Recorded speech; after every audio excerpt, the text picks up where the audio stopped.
Olá, eu sou Paulo Vinícius, professor de Sociologia. Na aula de hoje, nós vamos falar sobre marcadores sociais da diferença. É uma aula voltada para o Enem, na área do conhecimento Ciências Humanas e Sociais Aplicadas. Então, na aula de hoje, nós vamos focar em um conceito, porque para a gente dominar os conteúdos de ciências humanas e sociais aplicadas, nós precisamos dominar os conceitos. E o conceito de hoje são os marcadores sociais da diferença. Definindo, os marcadores sociais da diferença constituem um campo de estudo das ciências sociais que tenta explicar como são construídas pela mão humana as desigualdades e as hierarquias entre as pessoas e grupos de uma sociedade. Dentre os marcadores sociais mais importantes estão gênero, raça, cor, classe social, sexualidade, geração e regionalidade.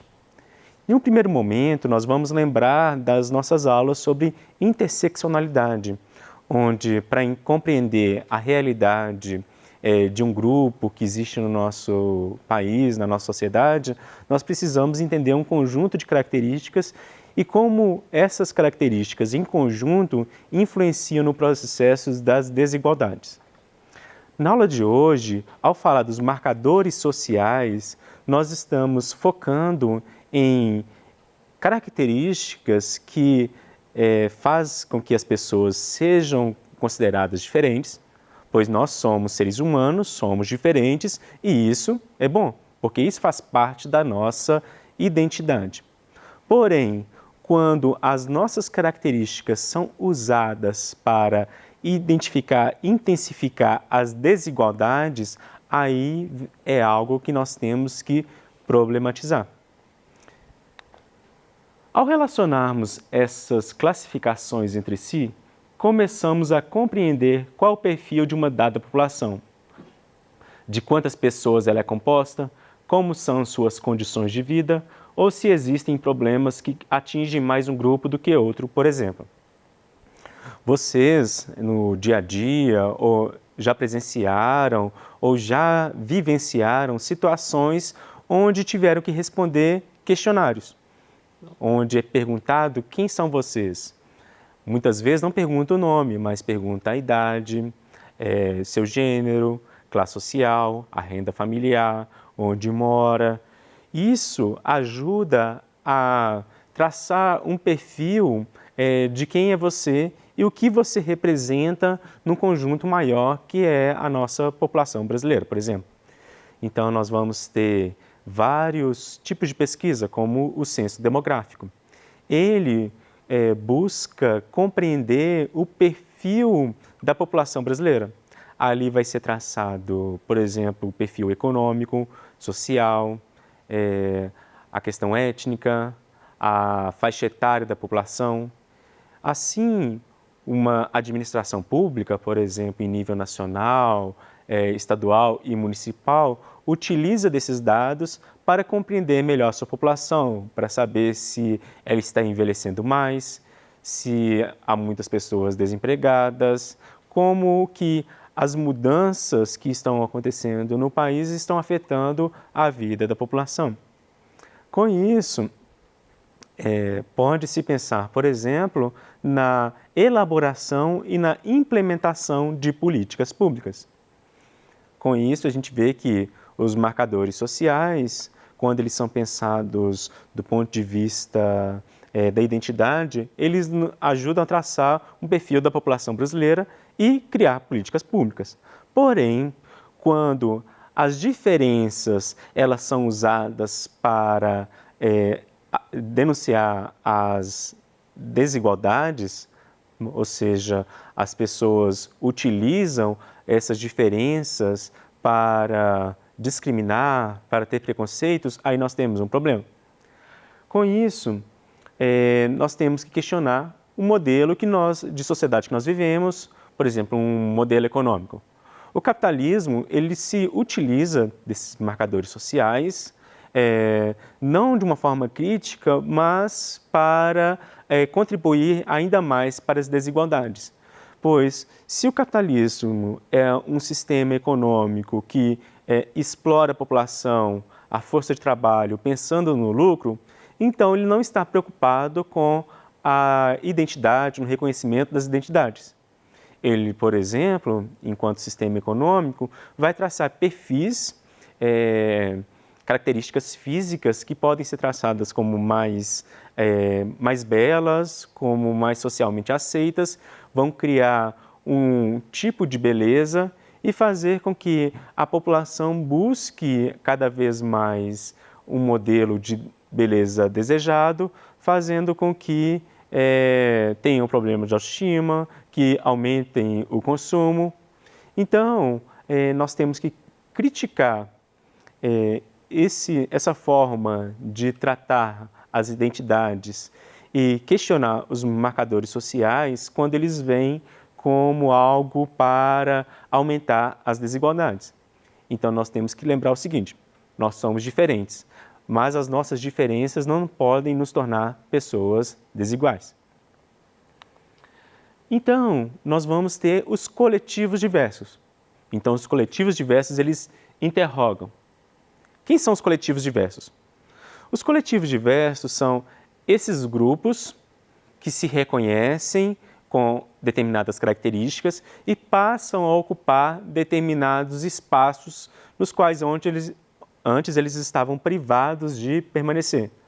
Por exemplo, até pouco tempo, era difícil ver uma parte da população negra ocupando os espaços da universidade.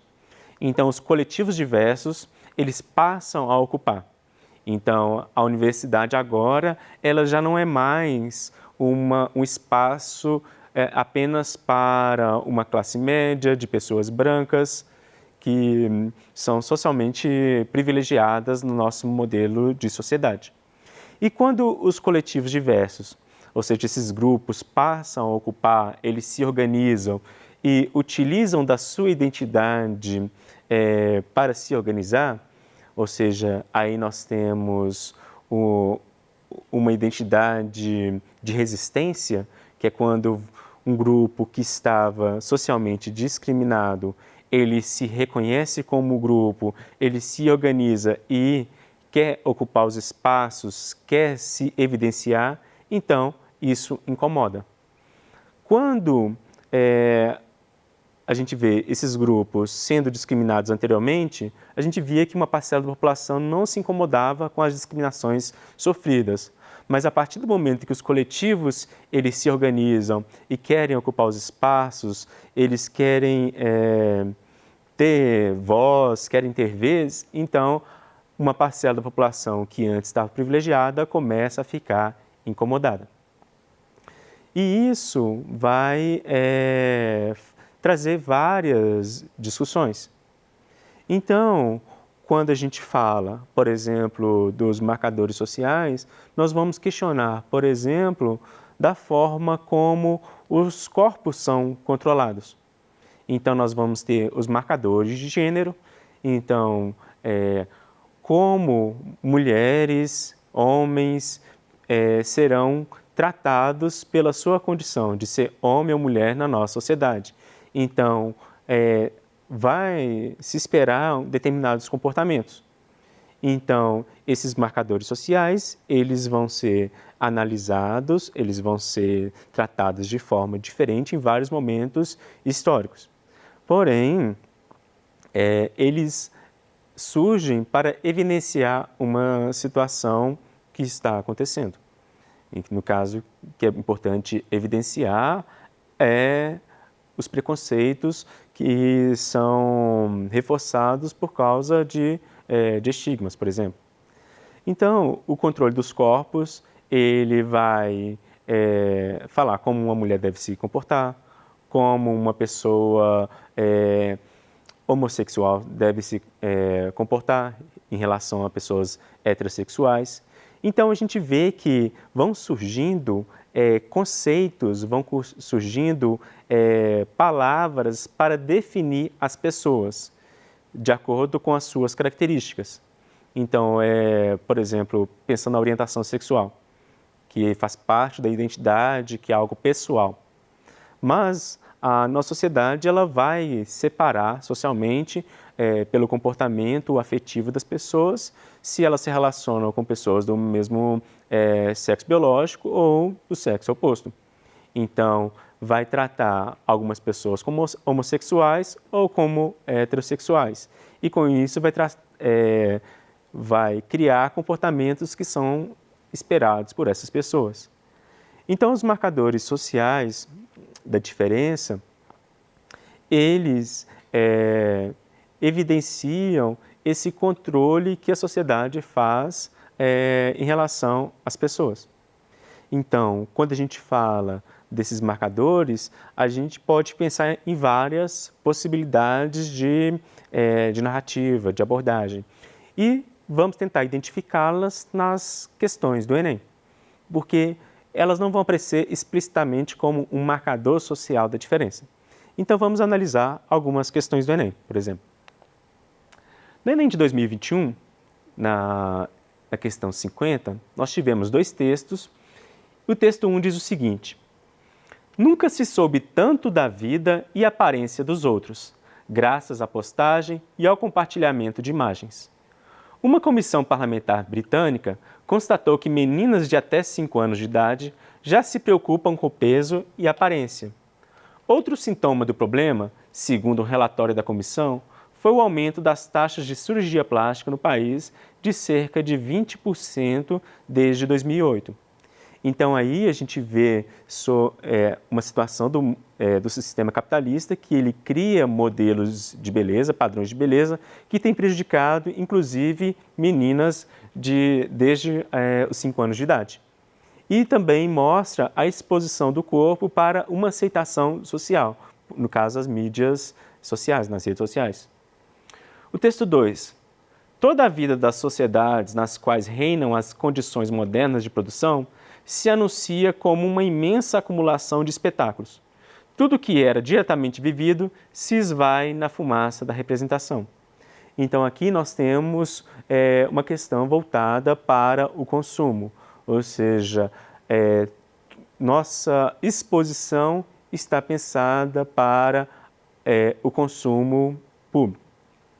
Os textos apontam a centralidade da circulação imagética na sociedade contemporânea, uma vez que realçam a fragilização de vínculos afetivos, b. fetichização da experiência vivida, c. monopolização do mercado estético, d. diferenciação dos modelos corporais e e. personalização das dimensões íntimas. Como a gente está falando de uma questão voltada para o consumo e como isso afeta as experiências, as questões íntimas, nós temos a B como alternativa correta, porque está falando da fetichização da experiência vivida. Agora, nossa vida privada, ela se torna um espetáculo. Então, nós vemos crianças que estão já se preocupando com as curtidas que vão receber nas redes sociais, por exemplo. Então, é uma fetichização da experiência vivida. A nossa próxima questão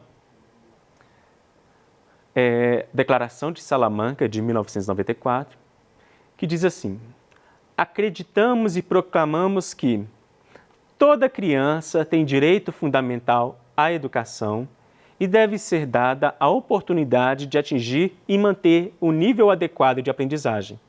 Toda criança possui características, interesses, habilidades e necessidades de aprendizagem que são únicas. Sistemas educacionais deveriam ser designados e programas educacionais deveriam ser implementados no sentido de se levar em conta a vasta diversidade de tais características e necessidades.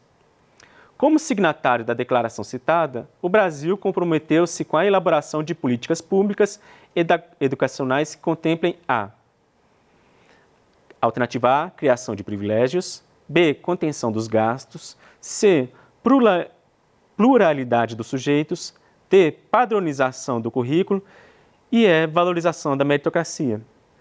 Cada uma das alternativas nós vamos ter problemas, por exemplo, privilégios, contenção de gastos, que não realça a elaboração de políticas públicas, padronização do currículo e meritocracia.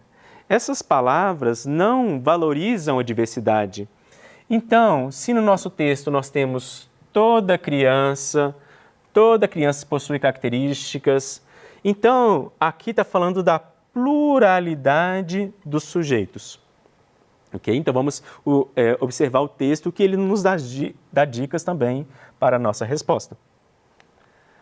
Outra alternativa é a questão 54 do Enem de 2019, que diz o seguinte: a hospitalidade pura consiste em acolher aquele que chega antes de lhe impor condições, antes de saber indagar o que quer que seja, ainda que seja um nome ou um documento de identidade. Mas ela também supõe que se dirija a ele de maneira singular, chamando-o, portanto, e reconhecendo-lhe um nome próprio. Como você se chama? A hospitalidade consiste em fazer tudo para se dirigir ao outro, em lhe conceder até mesmo perguntar seu nome, evitando que essa pergunta se torne uma condição, um inquérito policial, um fichamento ou um simples controle das fronteiras. Uma arte e uma poética, mas também toda uma política dependem disso. Toda uma ética se decide aí. Associado ao contexto migratório contemporâneo, o conceito de hospitalidade proposto pelo autor impõe a necessidade de... Aqui nós estamos falando de hospitalidade, de acolher o diferente, de acolher aquela pessoa que não é igual a nós, que não tem as nossas características. Então, anulação da diferença está errado. Cristalização se torna errado porque é algo que está fechado. Supressão da comunicação e verificação da proveniência, porque você está vendo aqui de onde a pessoa é. Então, a alternativa correta se torna a incorporação da alteridade, ao aceitar o outro como ele é. E a nossa última questão, para a gente pensar, é amplamente conhecida a grande diversidade gastronômica da espécie humana. Frequentemente, essa diversidade é utilizada para classificações depreciativas. Assim, no início do século, os americanos denominavam os franceses de comedores de rãs, os índios Kapur discriminam os timbiras chamando-os pejorativamente de comedores de cobra, e a palavra potiguara pode significar realmente comedores de camarão. As pessoas não se chocam apenas porque as outras comem coisas variadas, mas também pela maneira que agem à mesa, como utilizando garfos, surpreendemos-nos com o uso dos palitos pelos japoneses e das mãos por certos segmentos da nossa sociedade. O processo de estranhamento citado com base em um conjunto de representações que grupos ou indivíduos formam sobre outros tem como causa reconhecimento mútuo entre os povos está incorreto porque se você cria apelidos baseados nas características das pessoas, você não está reconhecendo. Comportamento hostil em zonas de conflito. O texto não está falando exatamente de zonas de conflito, porque nós estamos falando, às vezes, do nosso contexto, de pessoas que moram em bairros diferentes, de cidades diferentes, estados diferentes. Constatação de agressividade no estado de natureza. Então, mesmo vivendo uma sociedade que se diz civilizada, ainda há esse tipo de característica.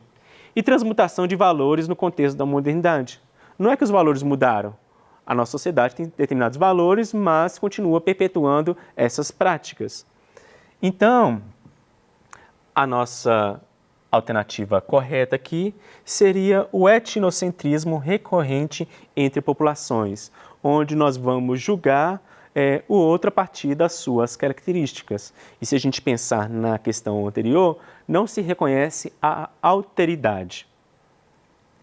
Então, quando a gente discute os marcadores sociais da diferença, ele vem para a gente evidenciar as características individuais que os indivíduos têm, mas como uma forma de valorizar a sua identidade.